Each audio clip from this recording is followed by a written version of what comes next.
Good.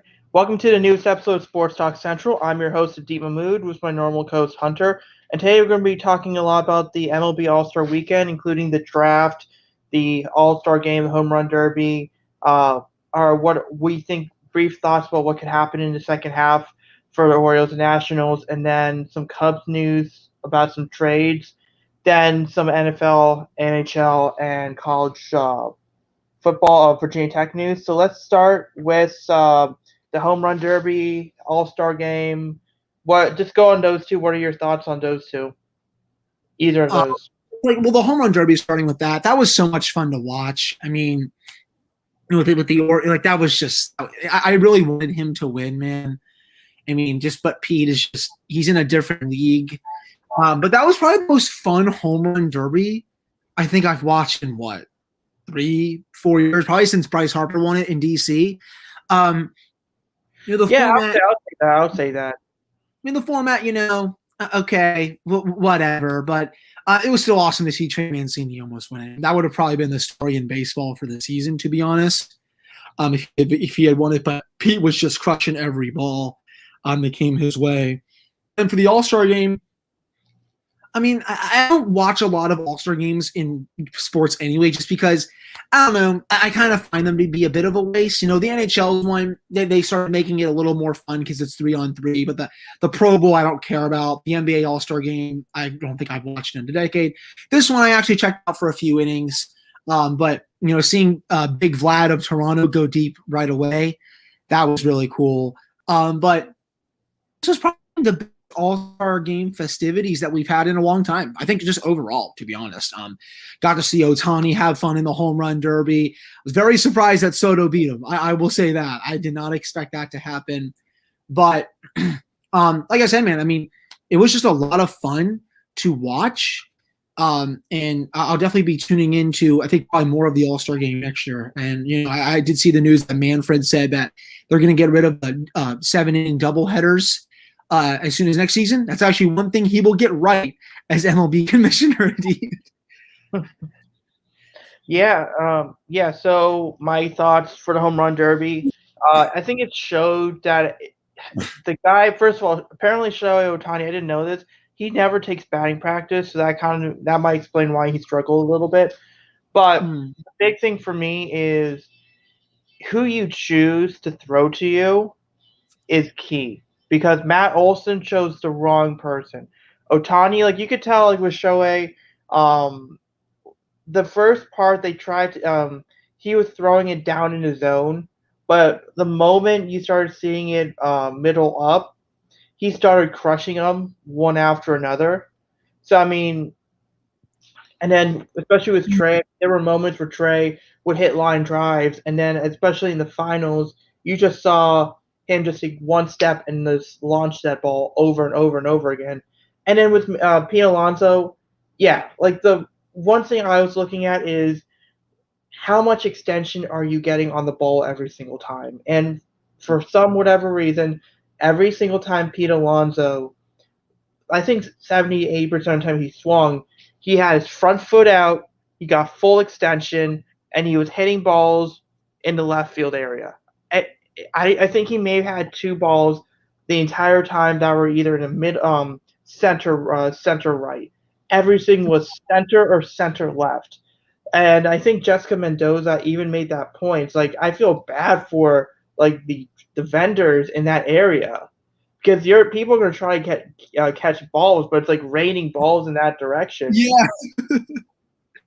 But I mean that's where the home run derby. I mean something else great for Pete. I think that if Pete was not as efficient, Trey would have won.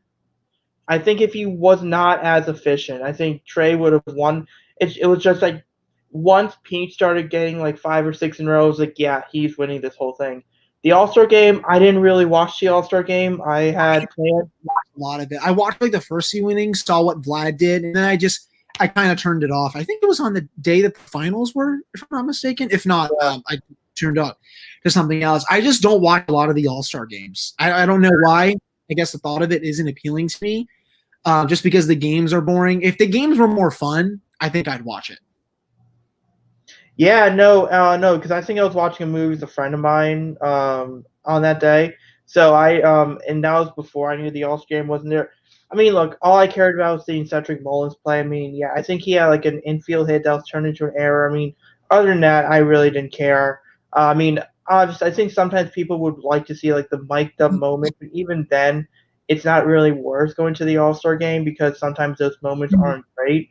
Um, but I think it was interesting because I know that a lot of people are saying baseball is not America's game. I mean, I think it's more global because it's pretty Yeah, interesting to see that the starting pitcher, winning pitcher was Japanese.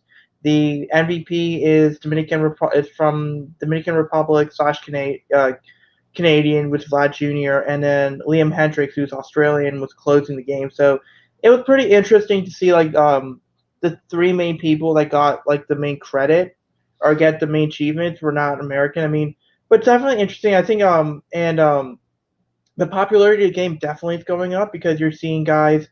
I think it was something like Sunday Night Baseball viewership. I think there were numbers that came out.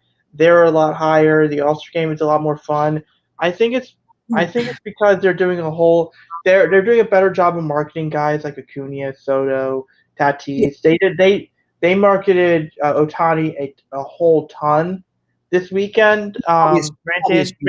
Granted, Stephen A. Smith was part of it, but we're Uh, not going to get into we're not going to get into the Stephen A. Smith. I'll just say that was inexcusable from him. I think is the word to use. Yeah, but my point being is they have these stars. They are beginning to market these stars better, so that's a good step for what they're doing.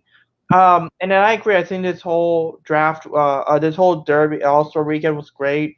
And I think one of the changes they made, and we'll talk about it right now, is that they now moved the MLB Draft to like right next to where the Home Run Derby is, where the All Star Game. And I think that's where people were really. I think that's where a lot of attention is going.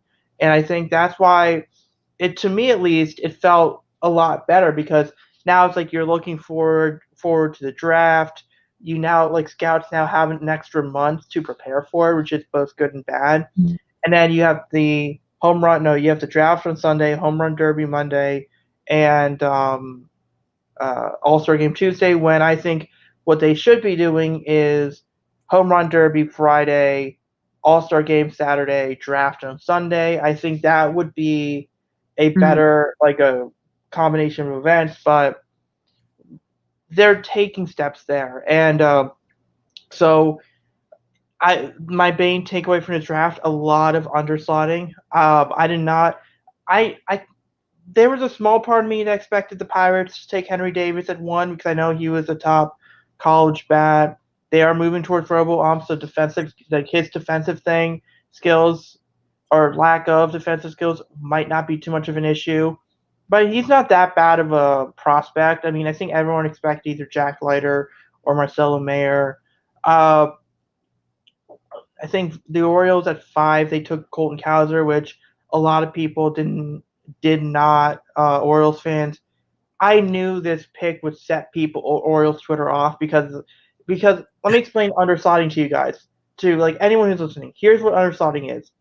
It's it's basically with the fifth overall pick taking a guy that might be picked eighth or ninth and then taking him at five, but paying him as if he's being picked eighth or ninth, and then you use those savings on to get higher players with more leverage to sign later on. And they had a couple of, I think they only had one high school guy they drafted, but they had a couple of college sophomores that they drafted that could be like 20 type 20 home runs, 20 stolen base type players. So that's kind of where the money went.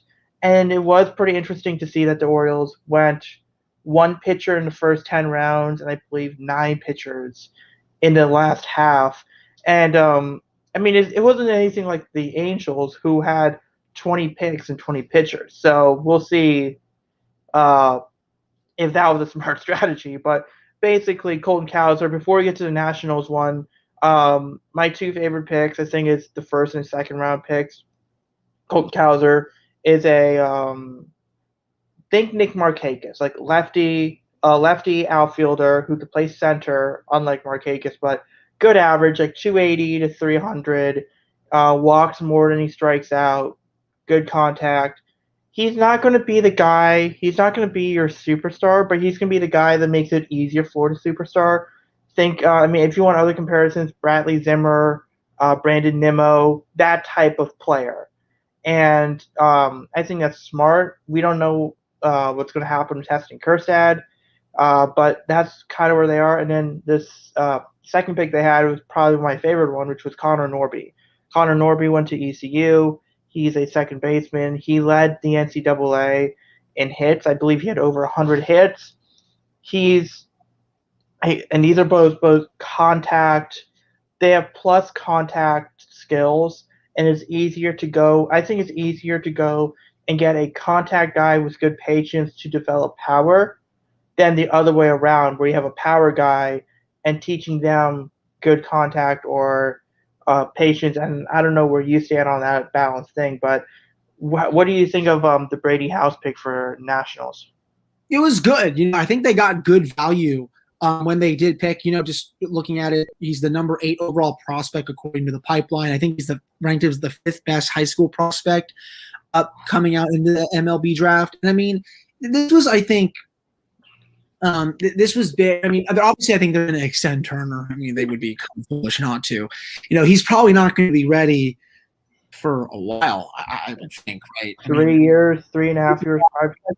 I think Turner is probably going to stay. I know he only has 1 more year left on his contract. I think that's right. So they're going to try to extend him for maybe 4 or 5 years. But then I think he'll take over after Turner is gone.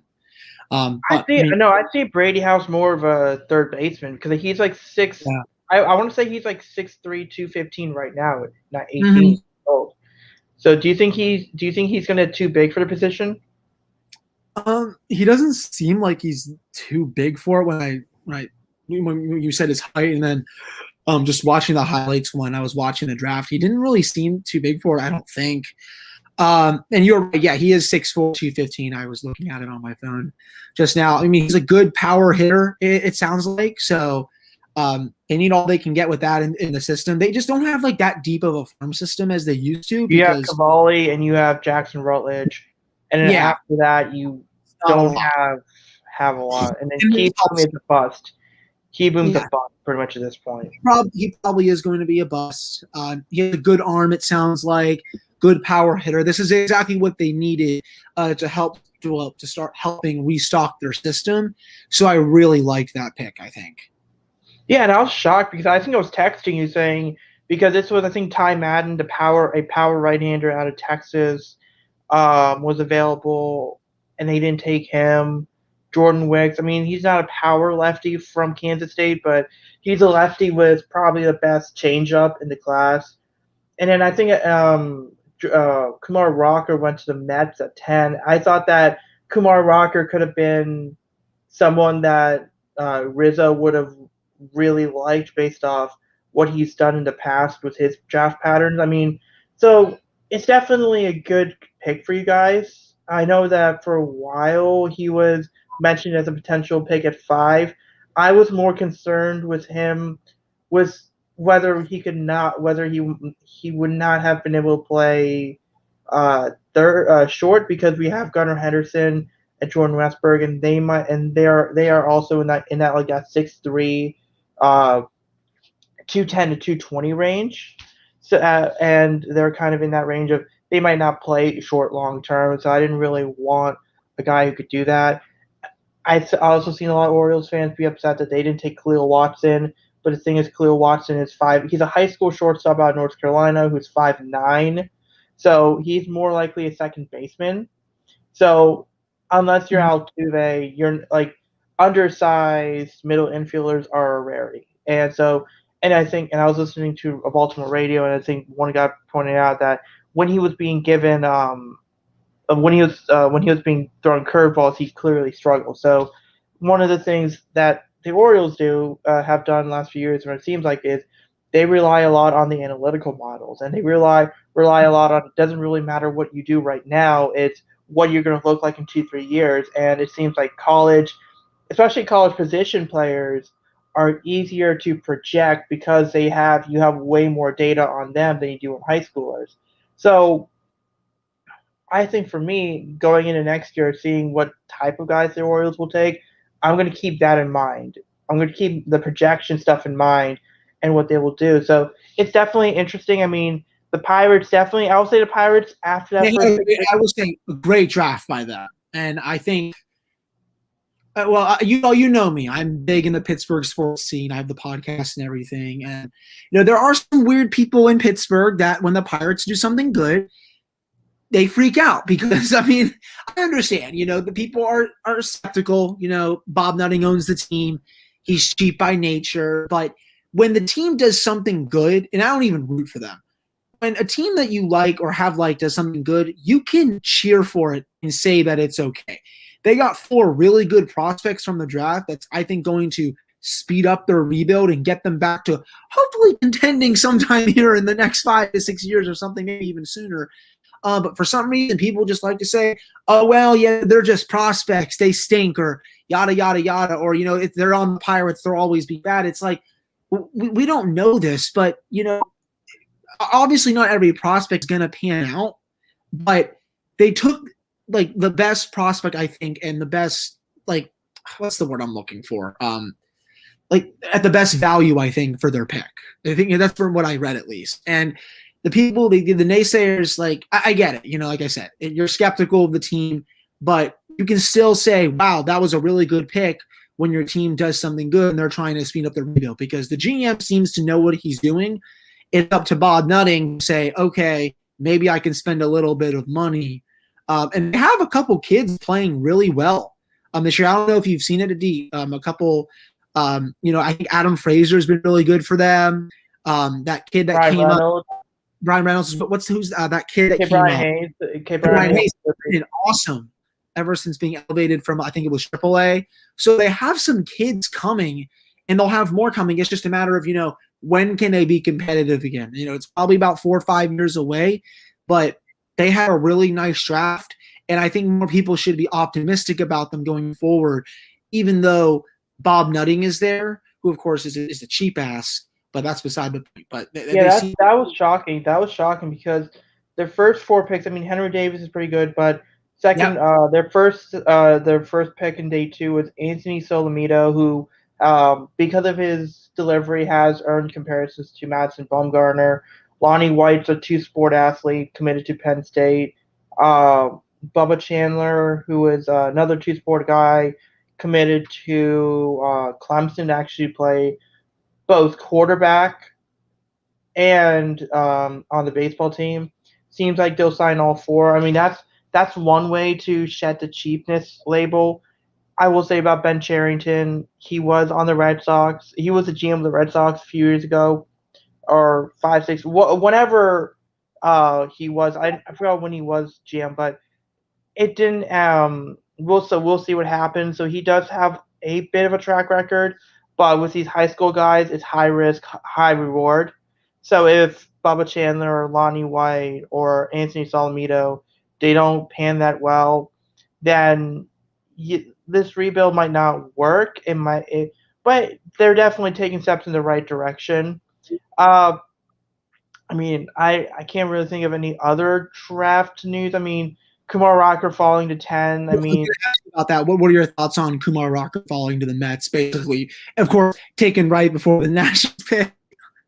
I think Kumar Rocker was one of these overhyped. He was one of these guys, like, how you always have these guys like Trevor Lawrence. He's gonna be the number 1 pick 2 years from now or something like that. Well, that's where Kumar Rocker was last year.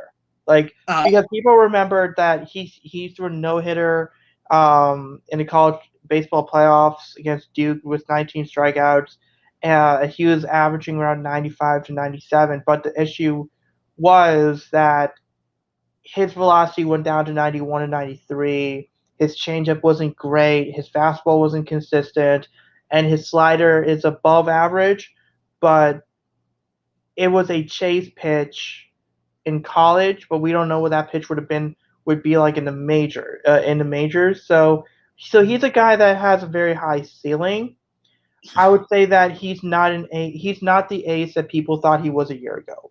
I think that if he's Sonny Gray, like, think Sonny Gray, like, his best case scenario for him is Sonny Gray, not Max Scherzer, Mm-hmm. right? And that's what, and I think a lot of Orioles fans were saying, we go and get Kumar Rocker. It's like, no, he's not a number one guy. He's a number three guy at best, and he very well could be a reliever. So he's a high risk, very low reward type guy. I don't know if he's worth that money. And the fact we're talking about essentially a college junior, right? A college junior, and we have these question marks. This isn't a high schooler, and so to me, it was what team what team takes him, and we'll see what he does with the Mets. I mean, you could point to Jacob DeGrom and how he went from being a shortstop, like he was drafted as a shortstop from Stetson, and then becomes a really good pitcher. You could also look at Matt Harvey. Matt Harvey was good, and then he had injuries and everything else, and then he sucked. So Yeah. we don't know where the Mets are in pitching development. Like, no, you've seen the Mets more than I have. Like, what do you say they are? They're like Tampa Bay or Cleveland when it comes to developing No, pitching? obviously DeGrom is one of the best pitchers of this generation, but I mean, Syndergaard, remember he's the best, one of the top 5 pitchers in baseball. I mean, he kind of fell off, right? I mean, he did, and then they had Stroman. He's good, but I mean, is he more than like a number 3 on a contending team? I don't really No. think so. Steven Matz, I mean, he left. I think I'm trying to remember what team. I think he's Blue Jays. Toronto. Yeah, Blue Jays. Yeah, he was always hyped as a good pitcher on them. Was always like their number 4. You talked about it, Matt Harvey. They had that best rotation in baseball, but it was mainly just Jacob DeGrom, a good number 2 in Noah Syndergaard, and then everyone else who's just kind of all right. I mean, the fact of the matter is this year with the Mets, when DeGrom is not pitching, that team is vulnerable even without the injuries. I mean, they've definitely been really hurt this year. Don't get me wrong. I mean, that's been a big part as to why the East is so close. But when DeGrom is not pitching, they're vulnerable because I don't really trust a lot of their pitching staffs and the rest of their pitching staff. And I don't think I agree. They're not Tampa Bay here with how they develop pitchers. Cleveland, one of my buddies, who's a huge Indians fan, has always said he thinks they're the best team at developing pitchers. You can certainly argue that. I think Tampa Bay's up there as well. But I mean, they did a great job developing DeGrom. I'll say that. Yeah, so I mean, I think that's where we'll end with the MLB draft talk because I don't think there's really anything else. I mean, the Red Sox did get a little bit of a steal with Marcelo Mayer because he was a guy a lot of people thought would go 1. But other than that, it's nothing really too interesting. I mean, it was interesting to see that the Marlins went out and got Khalil Watson, and then they got a high school catcher. So we'll see whether they're going to pay for those guys. Next year, it seems like Elijah Green is the pick at 1, but like I said, a lot of people thought it was going to be Kumar Rocker, and then he was picked at 10. Things can change. And Elijah Green is a high school outfielder. So high school outfielders are, other than high school pitchers, high school outfielders are the hardest to project. So dependent. If I can tell you this, if the Orioles pick number 1, I don't think they take Elijah Green because 1, I don't think the analytical models will favor him too much. But 2, I took a look at his numbers last year in high school. The guy had a 34% strikeout rate. That's pretty bad. I mean, yeah. So my point being is pretty bad. Yeah, no. So my point being is, he can be 6'3", 215 all you want, and he can say all of that like 5'2" guy. But if he's going to average around 30, if he has like a strikeout rate of over 25%, I could see teams not wanting to sign him. And then obviously we'll see the new Supreme Court decision with college athletes getting paid, and depending on where some of these guys are being committed, I could definitely see them asking for more money, high school guys. So it's going to be really interesting to see what they do. So we'll pretty much end MLB talk with this one brief topic about the Cubs, and they traded Jock Peterson to Atlanta for prospect Bryce Ball. Your thoughts? They're going for it this year. I mean, why wouldn't they? I mean, That's well. Now that I think about it, because Acuna's gone for the year. Yeah, So Soroka's gone for the year. do they Ozuna's a piece really of crap. they think they can win it all without them? That's just Well, there's a it, theory I have. There's a theory that I was listening to. I was watching another YouTube channel, and they brought up the idea that the Atlanta Braves have a hard schedule for the next 18 games or next 2 weeks, and I think what the idea is, they made this trade early so that if Jock Peterson is good, but Atlanta is losing, they could trade Jock Peterson for other guys. But you have a good point there. I mean, Soroka's out for the year. Ozuna's a bad human being. Um, they can win the East, but are they going to beat the Dodgers? Are they going to beat the Padres? Are they going to beat whoever comes out of the Central? Maybe. Man, I don't know. Brewers seem to be tough. Is it Milwaukee leading it right now, or Yeah, is Milwaukee. they can? Well, I think Milwaukee can beat them, but I think that would be the team that they have the best chance. I think. Yeah, are they going to beat the Giants? Probably not. Probably not. They're really good this year, and it's nice to see them. After being bad for a few years, really be good again. That division is so tough. It's honestly going to suck to see, man. I think the wild card game probably between Dodgers and the Padres. I think, right? Right. Yeah. So just to let some news, I just checked on Twitter. The Orioles did sign Connor Norby, their second round pick, to his deal. I'm assuming it's going to be slot value, but yeah, I just took a look at that, and I think they had their high school guy's going to sign with the Orioles. We just don't know how much overslot that's going to be. But yeah, no. So Jock Peterson, I think it's just a start. I mean, there's other news with Chris Bryant, Craig Kimbrell. Are apparently interested in him, which is kind of weird. I don't know who had the report this morning. I'm trying to find Heyman. it. Was it John Heyman this morning that he did it? Yeah, he said he said it was Nationals. He said that Mets were interested in trading for him. Chris Bryant. I don't know who else, but yeah, he says the Nets do not want to trade Cavalli or Rutledge, which I mean I wouldn't either because those are two of their best prospects in the system. But I guess does it actually make sense to go after? I know the national schedule down the stretch is a lot easier. They play a lot of the bad teams in the division a lot. They're done playing the West teams. The Padres, I think, Cook playing that. Well, actually, no. They play the Padres at home coming out of the break, I think, tonight. And then I think the schedule really eases up here. I'm just going to check this real quick. Yeah. So they have 3 against the Padres. The Marlins come to town. Orioles in Camden Yard. By the way, I'm going to that game on Friday. Oh, that'll be fun. Yeah, that's late next week. Phillies, Cubs, Phillies again, Braves, Mets, Braves. So they have a lot of these division games coming. And again, these teams are not that good. I mean, they've been below or at 500 for a lot of the year, except for the Padres.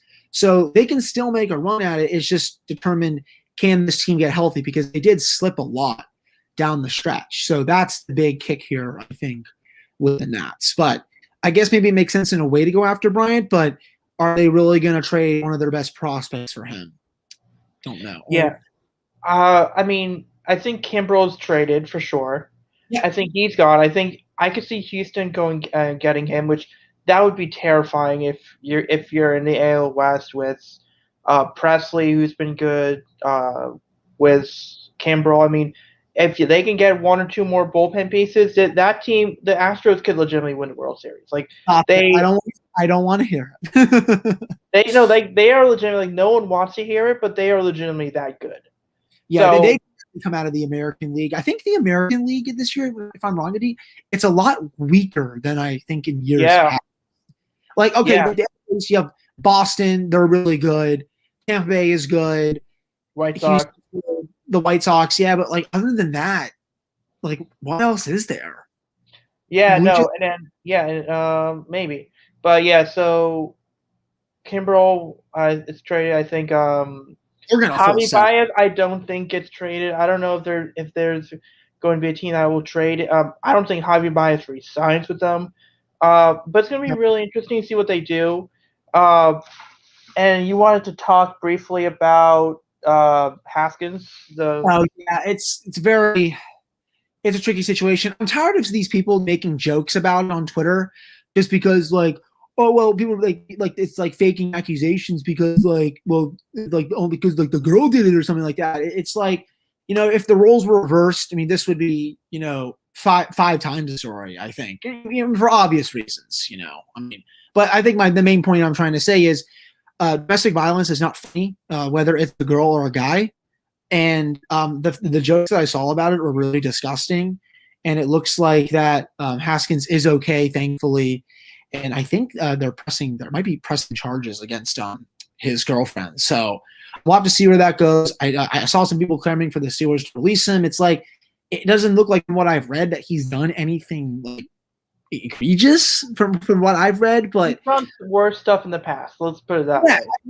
He was, let's just say he was a shitty teammate with the Washington team, but he seemed to have grown up and matured through that, with signing with the Steelers, and then this happens, and it's just I'm tired of seeing jokes about it. It's not funny, and people need to stop doing that. Otherwise, I don't really see a lot of Steelers news this week. I did see Starling Castro got put on administrative leave by the MLB. Apparently, there's a domestic violence accusation against him, I think. So no, who's the other guy from the Cubs that no, Addison Russell, that was the guy I was thinking of. I mean, yeah, like there's he just got put on leave. Don't know the full details yet. We'll wait to see what happens with Yankees and Red Sox. We'll see what happens after. Definitely doesn't Castro, that's for sure. I was going to finish that, but yeah, Yankees, Red Sox. Hopefully, the Yankees have this COVID outbreak taken care of, because that's not that good. That's not good at all. And then I saw Bauer got extended on his leave, and rightfully so. Yeah. So let's go move on to the Virginia Tech talk now. So in the last 2 weeks, we did see some big recruits. I mean, before we'll talk about Ramon Brown, and how big that recruit commit is, but Tucker Holloway is another one that a lot of people wanted Tech to get. I got a receiver, 6'3", runs a 4.40, I believe, 4.3, 4.4, 40. It's definitely a good fit there. I think there's a lineman they signed. I mean, Gunnar Givens is announcing where he's going. It seems like right now it is going to be Virginia Tech. So they're doing. What do you think of this recent surge? Like, Brian Jennings aside, what do you think of recruiting? It sucks that they did lose Jennings. I'll just get that out of it. It sucks that they lost him because it's a legacy. His dad played here. He was really good. I'm sure he hates deep down that his son is going to a rival school of the school that he played for. I also will say that is a big miss by Fuente and them. I'm sure Witt's not happy about that. That should have been a layup, I think, in my opinion. That's I feel like legacy recruits are not as much of a layup as people claim, as people say they are, because things could change in 10, 15 years. That's the thing, though. So that's what I would respond with. I see that. It was just his dad was just a popular player here. So I think losing him definitely stings a bit. But, to your point, getting Ramon Brown, that's huge. You finally get at least the number 2 running back in the state. Obviously, Petaway is too far out of their range. It's fine. But this was their big number 1 target, and they got him. They finally were able to beat out a school like Penn State for a top running back in this state. That speaks a lot of volumes. They got Purnell from the Richmond Highland Springs. That's another area that they need to start hitting home is the Richmond area, because they haven't been able to do that a lot recently. But they have Gunnar Givens likely committing today. I think it's in 3 hours. At this point, indeed, I'd be pretty stunned if he did not commit to Tech. I think I'm 98% sure. I'm gonna check 247 right now just to double check and see if any crystal balls changed. Evan said last night he feels really good about it. But it has been a good search. You said Tucker Holloway.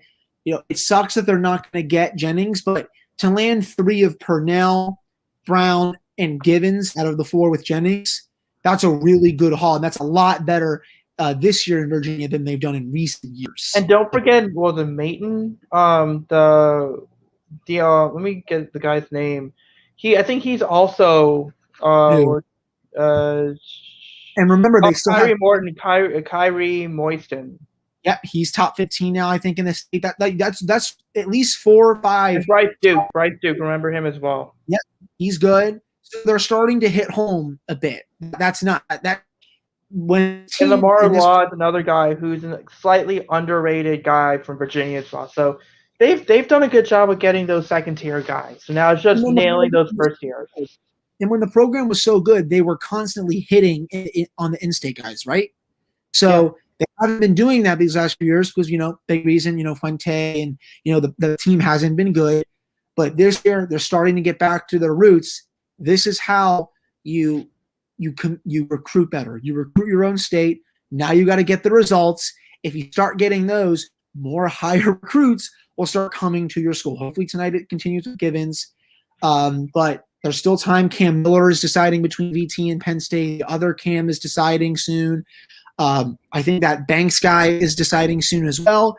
They could come out here with a pretty decent class. That's all going to depend on these next 1 to 2 months, I think, but it's shaping up to be good, in my opinion. Yeah, and I think that what a lot of people were criticizing it a couple years ago was when they announced the new coaching staffs this was a more on a defensive side. A lot of these guys were a lot of the emphasis was on recruiting in state. Justin Hamilton is a good recruiter. Ryan Smith, the guy from JMU, a lot of people were saying, why did we go and get him? He's been really solid. I'll say this, he's going to be coveted very soon by higher schools. He's done great. Yeah, like he could, and I think I think it's smart, and I think you had a tweet about with Ramon Brown. It's like, see what good could come when they can actually get on campus versus virtual tour. So it'll be really interesting to see. I mean, if they can finish out this one strong, then next year's class is going to be better. And you had a good point. Recruit in state is always important, especially if you live in California, Florida, Texas, Virginia area, because those are hotbed talents of those contain a lot of talented people in high school. So especially if you live in that area where you have a ton of talent in state, and you get really good at getting people in state, that's a recipe for success. Yes. And so next week, hopefully we're talking about Gunnar Givens being a potential tackle. We don't know where he's going to play because I think some people said tackle, some people said D tackle. We know he's going to be on the line. This morning, he said that they could maybe try him at defensive line, but he did say we all know where his upside is, and that's on the offensive line. So we'll see. It looks like trending that way. Hopefully we'll get it. And yeah, the expansion, I'll just end on that. So Seattle's the newest team. Seattle's going to be picking their team next Wednesday. I'm actually going to have some sort of a YouTube video up tomorrow talking about the Penguins and who should they fully protect, I think, on my YouTube channel. So the lists will all be out by Sunday morning. I think they have to be in tomorrow. So and then they'll be shown to everyone on Sunday. So we'll get to see which teams made the right moves and which teams did not. It's going to be a whole lot of movement, I think, as the roster freeze is coming. But so that's the big thing that's happening around NHL. The Kraken, right? Yeah, it's the Kraken. It'll be on ESPN too, as ESPN takes back the NHL's TV deal rights. So if you have something, you want to watch something on Wednesday, man, just turn on ESPN. They'll be showing Seattle picking their team. Yeah, so I mean that's interesting. Like that concept of the expansion drafts are always going to be interesting to see. But yeah, this will conclude today's episode of Sports Talk Central. Thank you all for listening. Our next episode is actually going to be next Thursday, because you said you had something planned on Friday, and for me, I have I'm going to the game. I'm going to the Orioles Nationals game. So depending on whether me and my friend want to be in Baltimore a little more, we don't. I won't be able to record around this time anyway. So we'll see you next Thursday. Yep, we'll see you then.